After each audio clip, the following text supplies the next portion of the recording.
afternoon, everyone from my side of the world. We are starting the EU Research and Innovation Days in ASEAN 2022. For the next 3 days, we are going to feature the EU member states with a strong start from Italy today. And our session is on linking science and disaster risk reduction in the context of climate change. Before I give the floor to our moderator, and before I introduce him as well, I just would like to let you know that there are other sessions that are also coming up. So, of course, you will definitely enjoy this session. It will be very interesting for you. But please also check the website for other sessions that are coming up for tomorrow and the next day. So I think we have still six sessions also on green and digital. So thank you so much for joining us. I see that there are people from different parts of the world, even people coming from Venice joining us. So please keep the interaction on the chat. And if you have questions, please use the Q&A box. So now it's a pleasure for me to introduce to you my very good friend who will be the moderator for this session. He graduated in biology cum laude with honors, very excellent from the very start, at the University of Pisa, and obtained a PhD in environmental sciences. So this is really his field at the University of Genoa. He joined the research staff of the University of Pisa after that and was appointed professor in ecology in the University of Bologna. He actively contributed to the degrees and teaching programs in BSc in environmental sciences, biological sciences, marine biology, sustainability, and management of coastal ecosystems. Since 2020 of June, he is on temporary leave because he is now the science counselor at the Embassy of Italy to Vietnam. So to lead us in this exciting session, and thank you so much really for taking the time with your very busy schedule, Professor Marco Abbiati, science counselor, Embassy of Italy to Vietnam. The room is yours. Thank you. Thank you, Jenny, for this very detailed and introduction. And so, yes, I moved to Vietnam as a science attaché. I left the University of Bologna, where I'm professor of environmental sciences, and I moved to Vietnam in June 2020.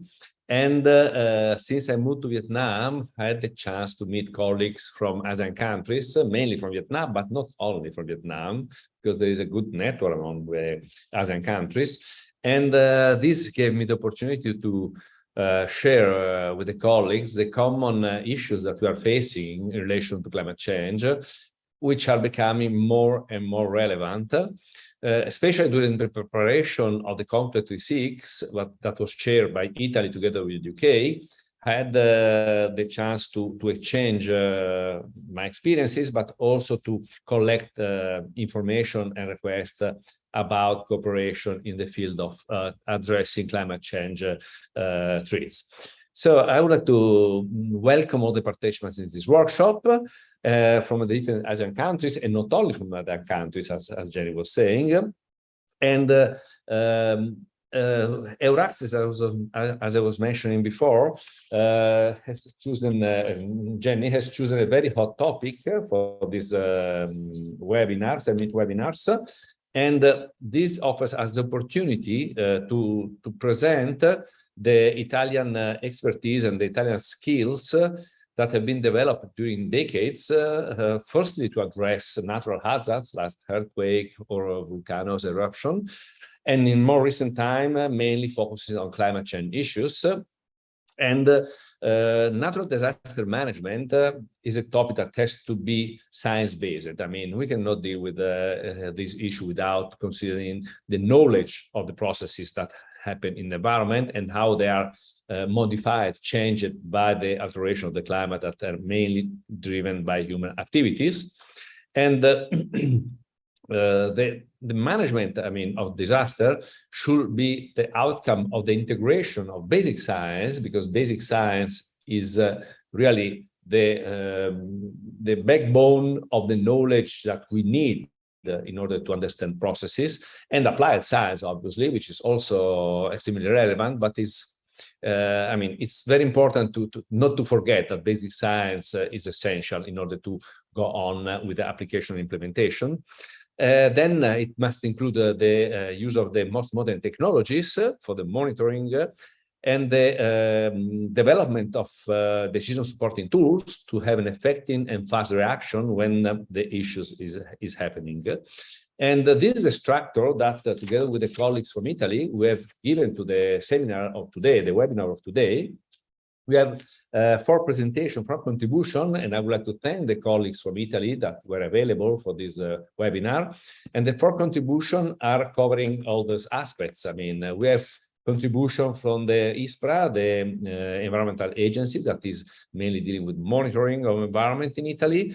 And then we have contribution from the research, from science, from the National Research Council, and from universities.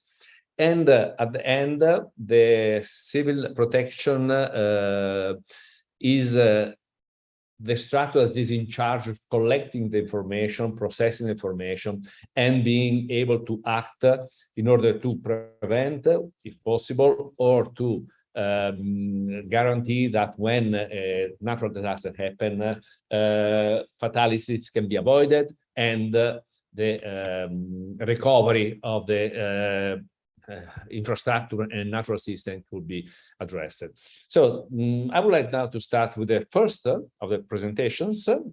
I mean, the first speaker is Dr. Marco Amanti from the Italian Institute for Environmental Protection and Research, ISPRA, based in Rome. And his presentation is about ISPRA activities in natural hazard management and civil protection support.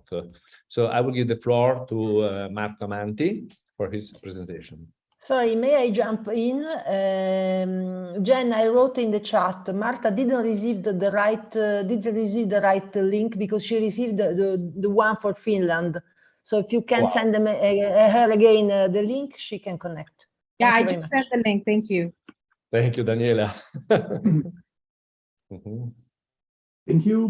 Good morning, everybody. Thank you, Marco, for the presentation. And thank you for the invitation to be part of this meeting. As you said, I am a geologist. I'm trying to share my presentation, but I am not on the video screen. Just one moment, please. Yeah. Here we are.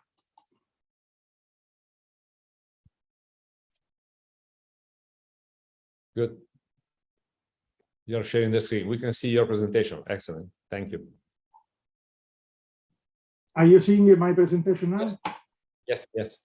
Yes. Okay. Let's go with this presentation. I'm very happy to be here, as I said, and my presentation will be. We have not so much time, so it will be just a short description of the Institute, of the ISPRA activities, and a quick review of some activities we do in the field of cyber protection and risk reduction and whatever. So ISPRA is a public research body that is very, it has great independence, scientific and technical independence. Of course, it relies to the obligations set by the Italian national laws, and gets some guidance from the Minister of Environment, that is at the top of the management of the environment problems, issues in Italy, of course.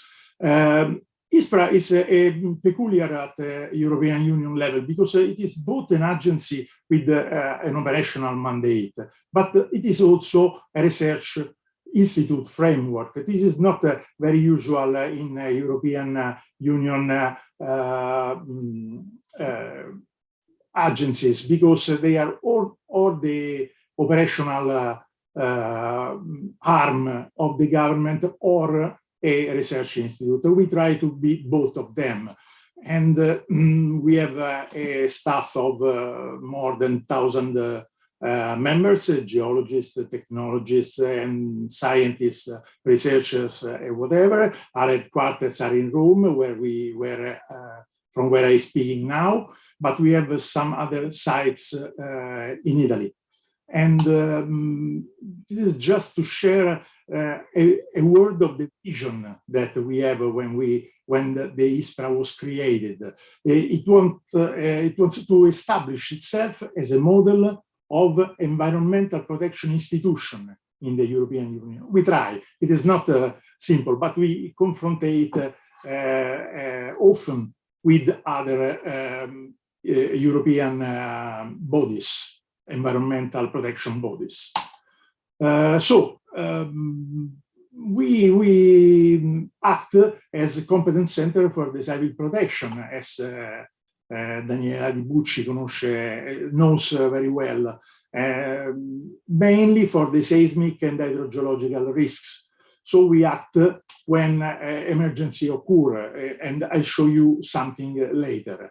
We are also the Geological Survey of Italy, and with this task, we coordinate the mapping, the geological and geothematic mapping program in Italy. This is very, very important because the knowledge of what is under your feet is very important to know the environment and what happens on top of it. And in 2017, ISPRA became the coordinator of a system, of a national system that joins all the regional environmental agencies. This is a great example, in my opinion, of a federal system where the local direct knowledge of the territory, which is in charge of the regional agencies, enters in contact with the national politics that are given to ISPRA Institute. Well, now some example of activities and projects that we follow in this field. We have the web platform called Hydrogeo. Hydrogeo is an Italian acronym. It says that deals with all the geological and hydrological issues related to risk. So we have the Italian landslide inventory and a second part of the platform that deals with the hazard maps and the risk indicators all over the Italian territory. The aim of this platform is to support decisions of the mitigation, in the mitigation policies of government and of the other governmental bodies.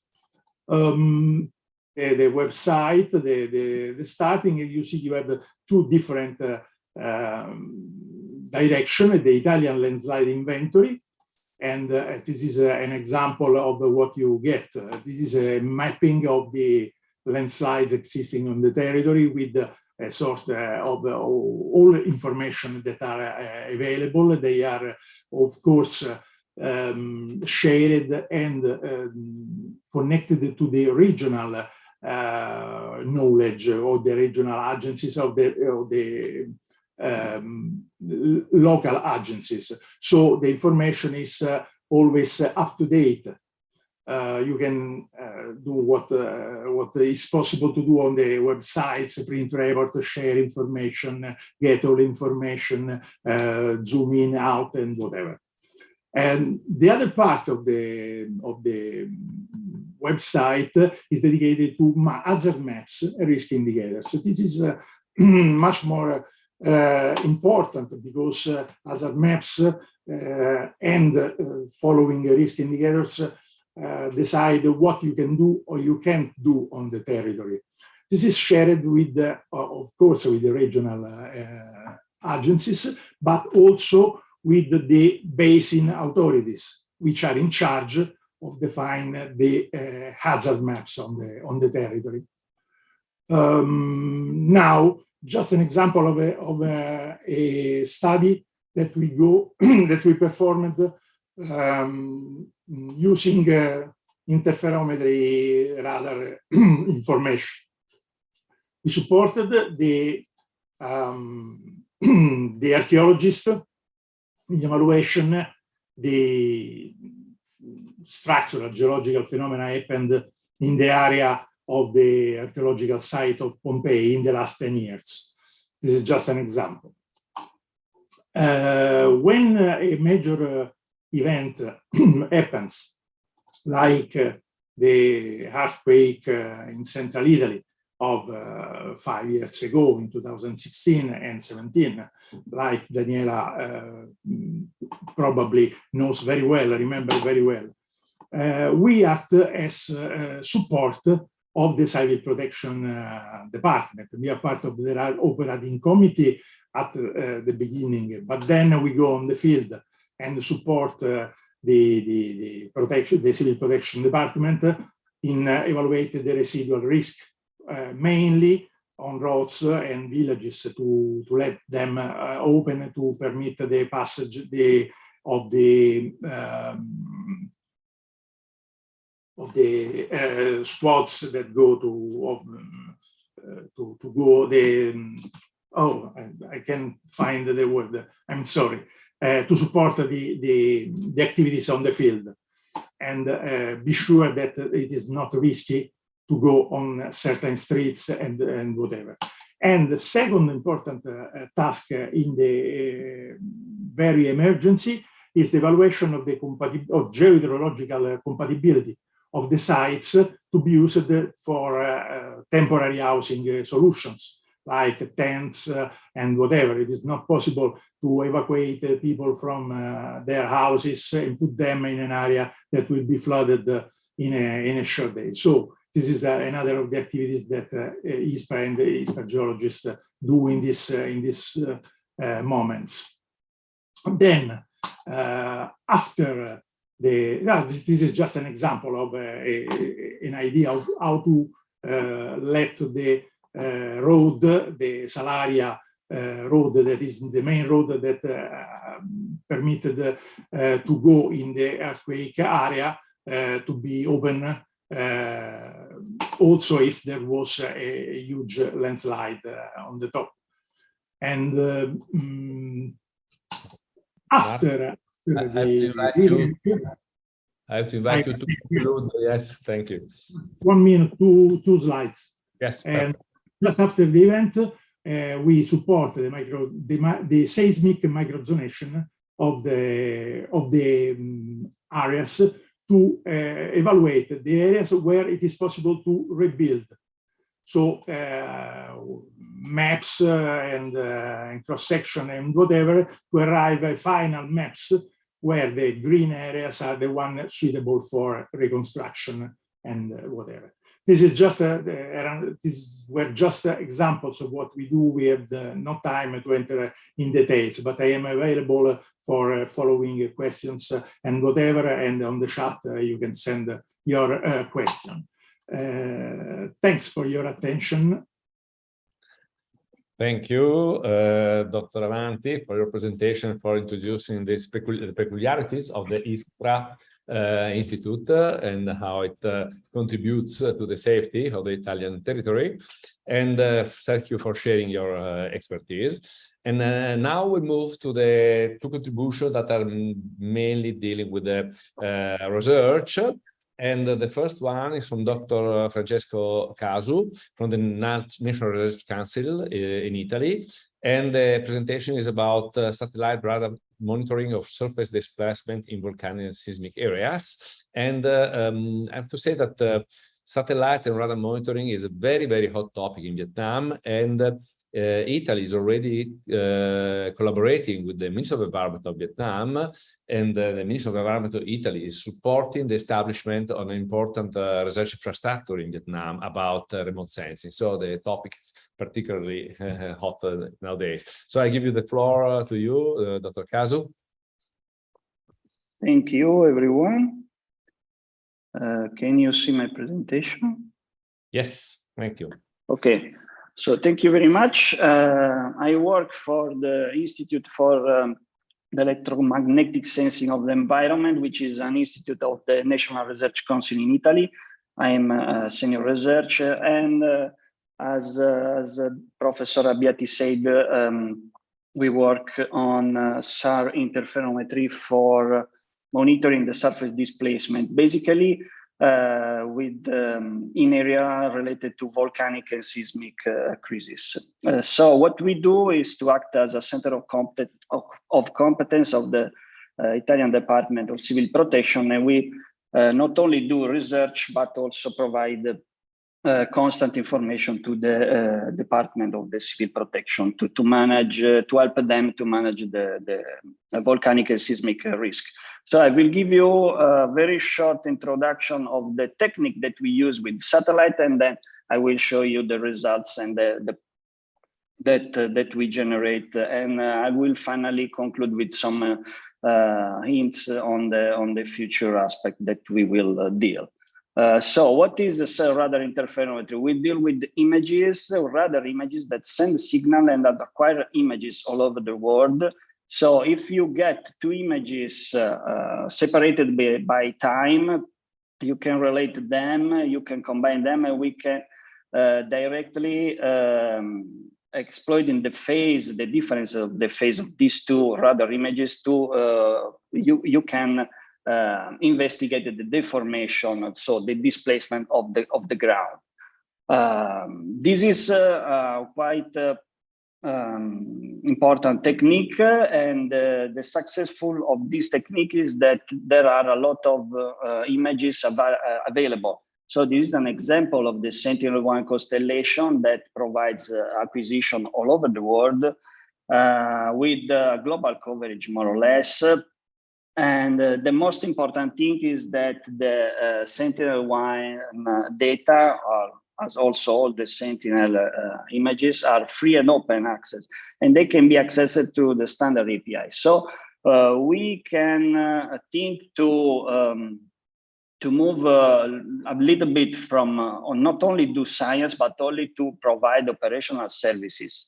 Like in this case, what we did, what we do is to generate automatically displacement maps when each earthquake occurs. I mean, it depends on the magnitude of the earthquake. So we investigate the earthquakes that we expect that produce a deformation on the ground. But thanks to the availability of the images acquired all over the world, we are able to start a processing flow that is fully automatic and that generate this kind of information related to the ground movement. So we are able to investigate earthquakes that are spread all over the world. Clearly, it depends on the availability of the data. Up to now, we analyzed more than 400 earthquakes spread all over the world. These are just some examples of the much important related to the magnitude. And these data are available to the also to the community, to the EPOS community, that is the European Plate of Service System, and that can be investigated not only by the civil protection, but also to all the scientific community. But also what we can do is not only to focus on single events, just taking two images, one before and one after the events, but since we have a constant acquisitions, number of acquisition, we can exploit also the time variable. So we can exploit a lot of images acquired over the same regions. We can combine them and take our interference, so our displacement maps, and finally get the displacement time series. So per each pixel that can be investigated, we can follow the evolution of the deformation along the years. For doing this, we developed in our institute a technique that is called small baseline subset, and that is quite used in the scientific and also in commercial environment. So what we can do now with the availability of the operational Sentinel satellite is that The continuous acquisition can be ingested in the system and can be processed with, with our algorithms, and we are able to provide a constant update on specific volcanoes in Italy to the civil protection. So every time there is a new acquisition, there is the possibility to update the time series, so to follow the displacement. So what we do is to provide monthly this information to the civil protection. These are just some examples of the areas that we constantly monitor, such as the Campi Flegrei caldera, and the Ischia Island, the Stromboli Island, and also the Mount Etna. This is done routinely thanks to the Sentinel constellation and thanks to the availability of this constant information. But what we can do is not only focus on specific sites, we are able also to map large scale areas like we do for the Italian ministry. This is clearly not based on a monthly revisit, but is based on an annual frequency update, because the territory is quite larger. But the important thing is that we can investigate a lot of kind of phenomena, not only related to volcanoes, but only to subsidence, to landslides, to earthquakes also. This is just an example of what happens to the ground deformation with respect to the Central Italy earthquakes of 2016. Clearly this technique can be also scaled up, and we did a scientific experiment also at the European level, when you can imagine you can investigate a lot of phenomena. So now the frontier is not to produce the data. Clearly, we are always challenging. We are always trying to provide much more accurate information. But now the frontier at the point of view of the science is to investigate this kind of huge amount of information, to try to extract information. Like in this case, for instance, we investigate the northern part of Italy, and we identified all the areas that are experiencing annual and periodical ground movement.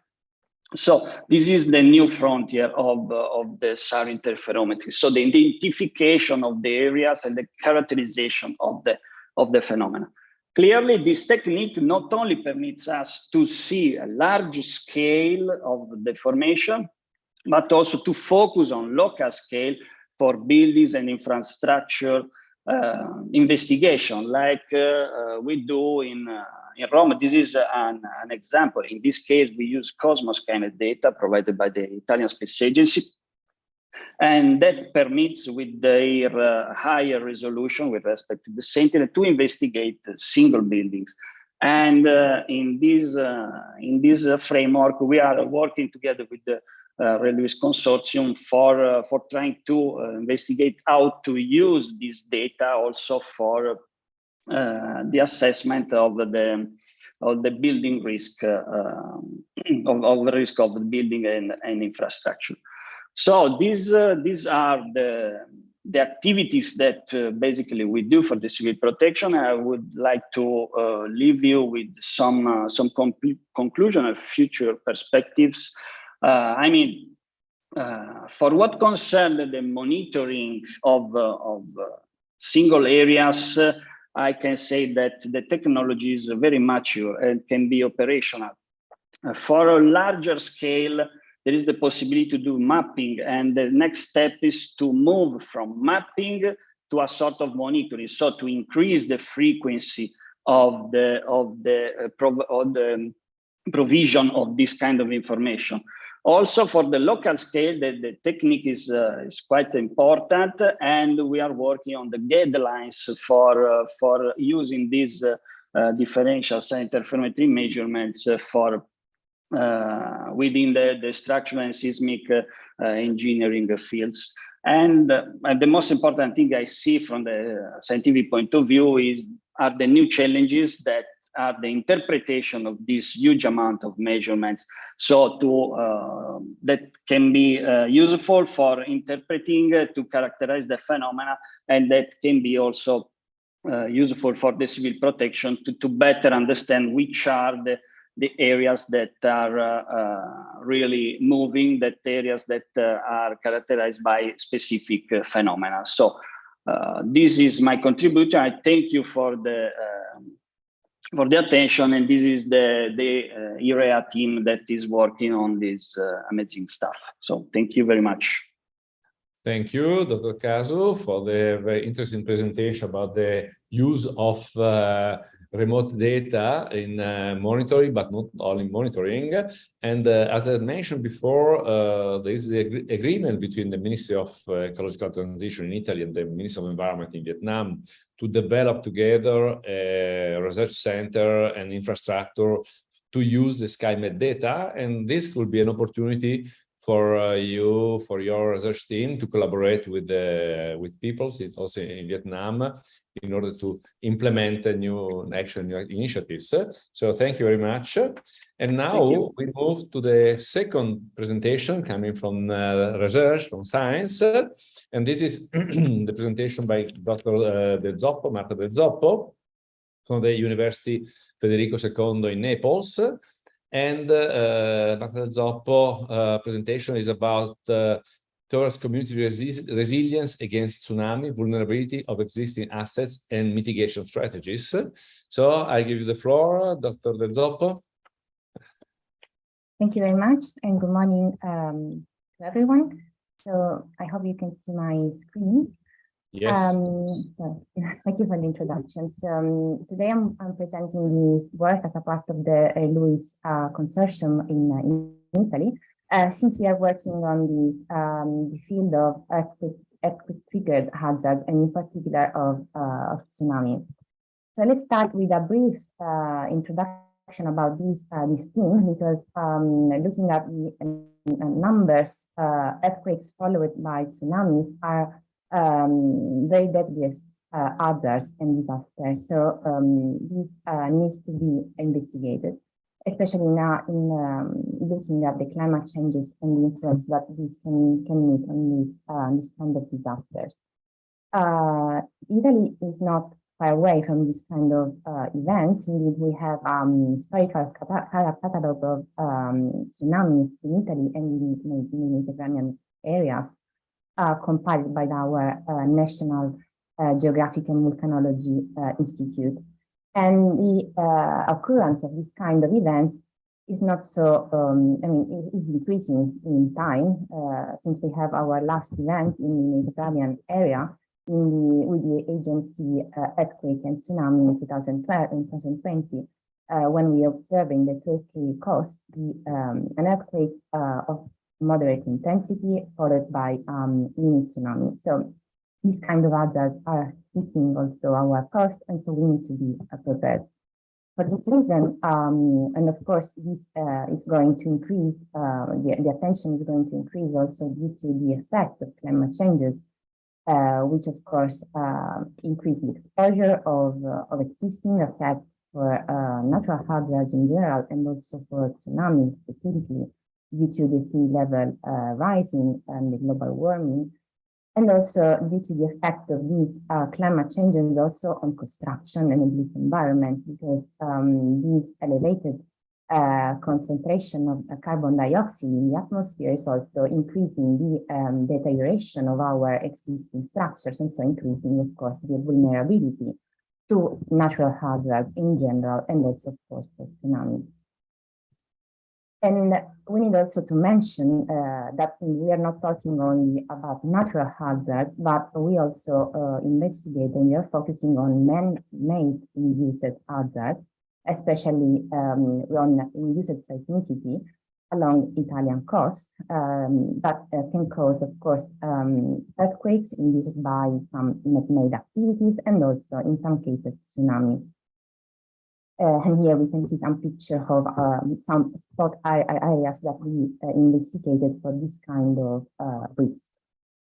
So the Italian consortium of the LUIS is working in a strict collaboration with the Italian Department of Civil Protection, and also with our Ministry of economic development that now is a Ministry of Ecological Transition, with several projects to investigate on the vulnerability of existing structures and infrastructure for earthquake and induced tsunami. The financed project SPOT, and then the second project, Hera Lacinia. And also we are moving with the research further with the Horizon 2020 funded project ISF that I'm leading in collaboration with the University College London. And we also other international collaboration in Sri Lanka and also with the University of Hawaii in the US. So there are activities that we are, our research activities is of course focused on the physical vulnerability assessment, so assessing the likelihood of losses, both economic and societal losses due to the effect of a tsunami on Italian coast, and also on the definition of mitigation strategies for an informed disaster risk management and of course reduction. In particular, of course, we are civil engineers, so we are looking at the performance of existing structures and infrastructure under the effect of tsunami waves. And in particular, we know that our existing structures and assets are very vulnerable due to the effect of course, aging and the lack of maintenance, and also poor quality of construction, especially if you look at very old buildings built before 50s or 70s that are not designed following also seismic provisions. And of course, these kind of structures can be particularly vulnerable to hazards like tsunamis that are not expected at all, were not expected at the time of design and construction. Our activity is focused on a large-scale approach. So we started looking at the entire coastal territory in Italy, with the idea of building and assessing the vulnerability for all the coastal areas, producing vulnerability maps. Basically, we developed a platform where we can input data, having the input data the hazard map that in our case is inundation depth map.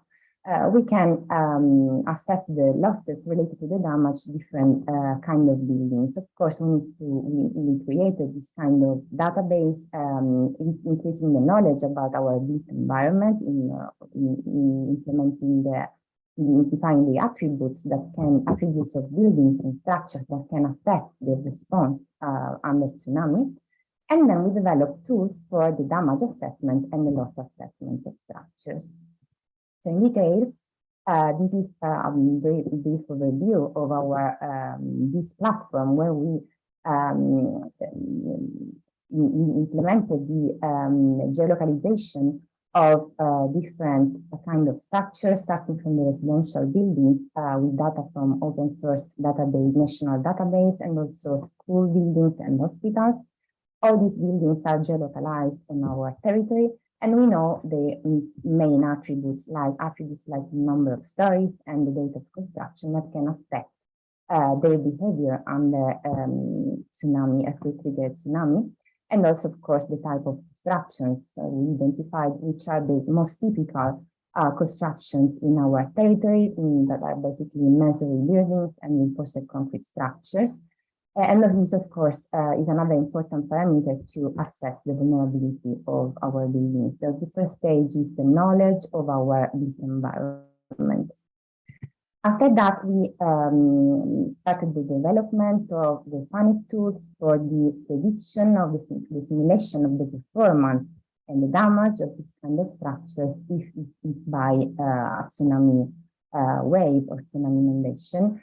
So for different kind of structures like masonry buildings and reinforced concrete buildings and also bridges, we developed tools that are able to simulate the effect of hydrodynamics and hydrostatic loading, and then simulate the performance of this kind of buildings during this kind of external loading.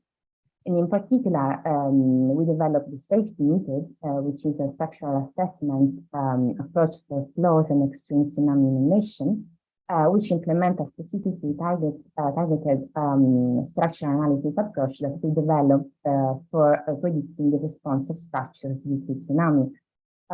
Since tsunami engineering is quite the new field, and we don't have, up to few years ago, we didn't have any kind of specific method to assess the performance of structures for tsunami, differently from the field of earthquake engineering, which is much more investigated. So we have different kind of methods to simulate the behavior of structures under seismic excitation. So we started implementing this kind of analysis, which basically increased the inundation depth at the site of the building step by step and assess the performance of a structure and then the damage occurred to structural and non-structural components. With the aim of course, classifying the damage levels occurred in the structure and then produce fragility functions, which are curves that represent the probability of exceedance of a certain damage level for a building inundated by a tsunami of a certain inundation depth. So basically, knowing the inundation depth, for instance, from an inundation map, we can probabilistically assess which is the probability of a structure, of a set of a portfolio of buildings to experience a certain level of damage. And this, of course, inform the civil protection about the possible economic losses associated and also societal losses, of course, associated to an inundation scenario. So coming back to the GIS platform, for each kind of building geolocalized in our coastal regions, we can associate to that building fragility, a set of fragility curves, and then assess the damage level that can occur in a tsunami inundation scenario, and then produce vulnerability maps that can inform the ministry and the civil protection about possible intervention to reduce the risk of exposed areas. We are also working at in the European context to the production of guidelines, because in Italy and in Europe, we don't have any kind of guidelines for the design and the assessment of buildings that can be used as evacuation structure during a tsunami. So we are working also on this in the framework of the FAD to produce a harmonized document that can be used in Europe as a guideline for the design and assessment of such kind of structures for tsunami hazard. And we are also working on mitigation strategies. So in Italy, we have already some kind of prevention measures in areas that are exposed to tsunami hazard, especially in the south of Italy. We have early warning system in the Mediterranean Sea, and also we have some land planning activities with the definition of evacuation routes and evacuation zones for tsunami risk.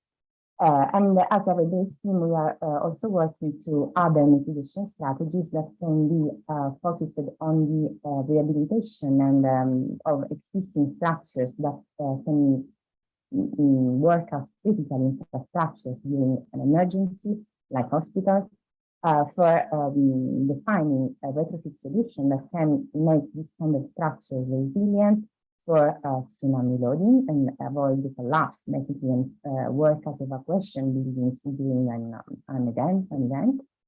And also, we are working on barriers that can be natural, like coastal forests, but also engineering barriers for reducing the effect of tsunami waves on coastal communities. So basically, we are talking about seawalls, so barriers that are, of course, usually offshore, but can be also placed onshore, very close to the Dr. Zoppo, I have to invite you to conclude. I'm sorry. Yes, this is the last slide. Yeah, thank you very much. And so we're working on this kind of barriers and the effect that these barriers have on the run-ups, on the tsunami intensity, for effectively assess the vulnerability and reduction due to these kind of strategies. So I want to thank you for your kind attention, also from the other members of the LIS team that works with me on this project. Thank you very much.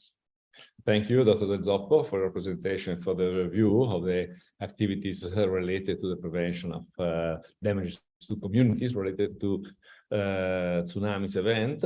And I mean, all the three speakers, the previous speaker mentioned several times the National Civil Protection Service, and now we have the contribution from Dr. Daniela Di Bucci from the Civil Protection. And I would like to give a special thanks to Daniela for her support in organizing this workshop and contacting the speakers. It was very important, essential for me. And I give you the floor, Daniela. Thank you. Thank you for your kind invitation, and happy to collaborate for this initiative, very important to me. Can you see my presentation on the screen? Yes. Yes, everything is good, okay. Perfect. So, as Professor Beati said, civil protection in Italy has a strong collaboration with research institutes, and the three speakers before are part of three institutes that are competence centers that work with us in ordinary time and in emergency times. I'll show you quickly how does it work, the system of the relationship between science and civil protection in Italy, that can be an idea for other systems all around the world.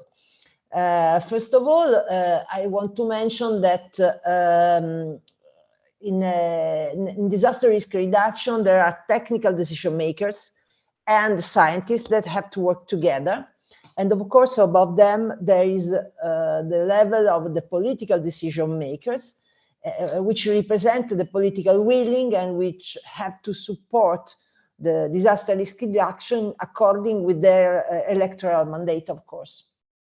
Technical decision makers manage the entire risk cycle, and the seismic and scientific community provides data, information, and qualified support to this. The importance of this role is recognized from each of the two parts. How to implement the interplay is another practical matter. Difficulty can be observed. There are many examples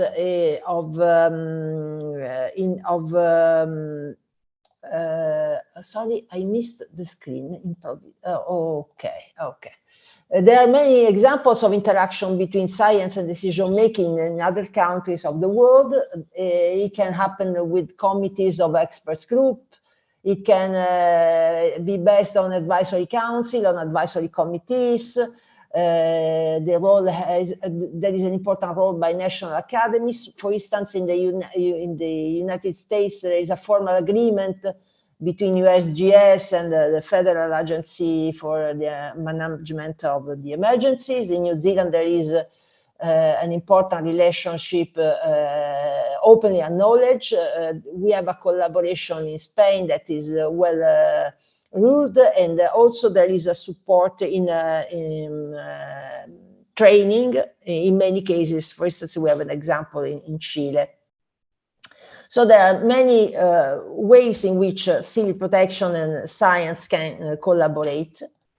How it works in Italy? First of all, in Italy, we have a list of risks that are of interest for civil protection that are listed in the law, in the national law.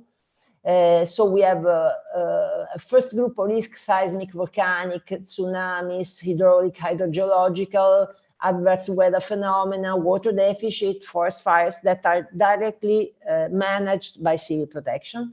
And then there are other risks that are managed by other institutional bodies, but in which, in case of emergency, we intervene. For instance, chemical, nuclear, radiological, technological, industrial, and so on. And you can see here health. That means that we had an important activity during the COVID emergency, even if health is not in ordinary time a risk that we deal with. How is organized civil protection in Italy? Civil protection in Italy is a function, is a system, because it's called the National Civil Protection Service, and it's multi-level because includes several levels of responsibilities and deals with the entire disaster risk cycle, so prevention, preparedness, emergency, and recovery. The Civil Protection Department that is under the Prime Minister's office is the coordinator of this activity. And there is a law that is the Civil Protection Code that rules these activities. The subject that are part of the systems are components, so the state, the regions, the up and down to the municipalities. And there are operational structures like firefighters, like volunteers that in Italy are very important and play an important role. And there are also contributing subjects like professional orders, public companies, private companies, and also the citizens that have a primary role also in the law. The scientific community is part of the operational structures. And so it's directly part of the system of civil protection. We have to say that the relationship between civil protection and science is important also at the European level, because if you consider the law which rules civil protection at European level, that is the decision 1313 of 2013, it says that it introduces the Union Civil Protection Knowledge Network, that is a network of relevant civil protection and disaster management actors and institutions, including centers of excellence in universities and research. So also at the European level, the role of the scientific community is a knowledge that is embedded in the law. In Italy, this collaboration dates back to the 1976, after the Friuli earthquake. The founder of the modern civil protection in Italy, Zamberletti, was responsible to the idea, had the idea to involve the scientific community. And up to that moment, scientists have always been at our side in our activities. The current code, the current laws, the Civil Protection Code, has several articles that are dedicated to the scientific community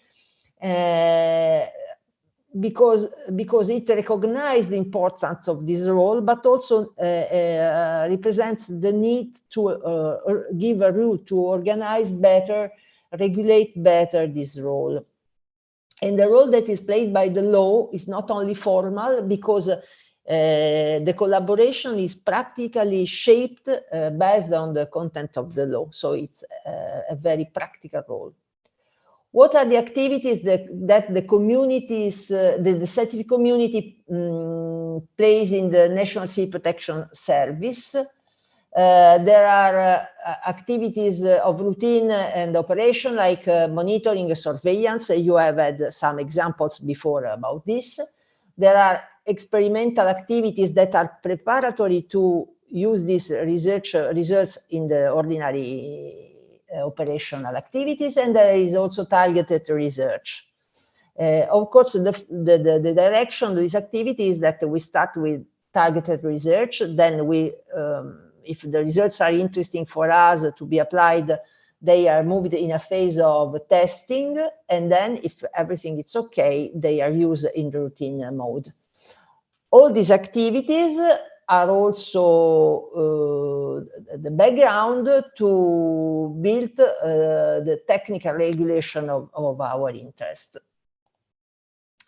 The research institutes and the universities that collaborate with us are called in the law competence centers. We have this definition since 2004. And the competence centers are described by the law as research bodies and institutes, consortia and university structures that own and make available knowledge and provide products resulting from research and innovation activities, which can be integrated in the civil protection activities. So the importance is that this kind of research can be integrated in our activities in any of the phases of the disaster risk cycle.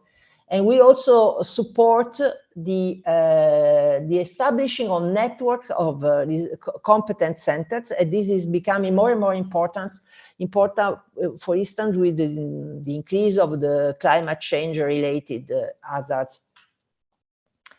So this is a scheme which shows, can you see my mouse? Maybe yes. The kind of contribution of science to civil protection. I am looking on the other screen, sorry. We have permanent activities and finalized research that we fund and that are carried out by our competence centers, so universities, research institutes, and others. We have a permanent commission that deal with us. In particular, we have the Major Risk Commission, that is our consultancy commission. And we can have a commission on specific subjects, for instance, submarine volcanoes. We refer to research funded by other subjects, for instance, the research studies funded by Europe. And also we deal with the spontaneous research works. How we do this? We do this having in civil protection the figure of hybrid experts, and I am one of those. Hybrid experts are civil servants who have expertise both in science and in public administration, so we understand the language of both sides and can play a role of interface, allowing to transfer the contents of the scientific activities into concepts that can be used by decision makers, both at the technical level and at the political level, because we work for the Prime Minister.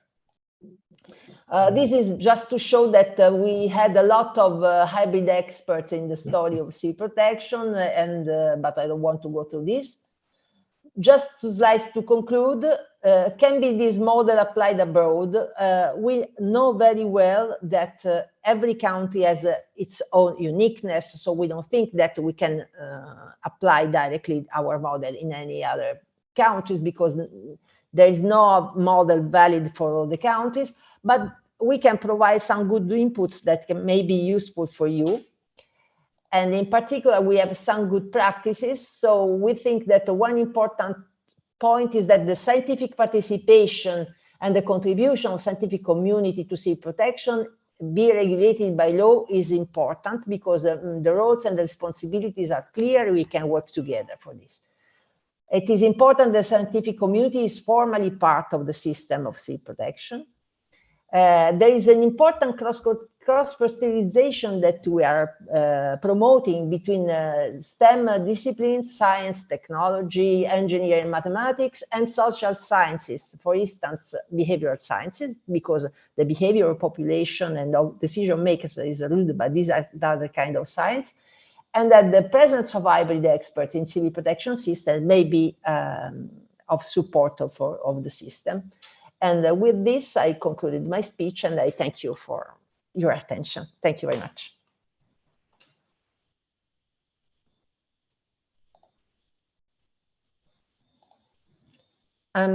Professor Abbiati, yes, thank you. Thank you, Dr. Di Bucci, for your presentation.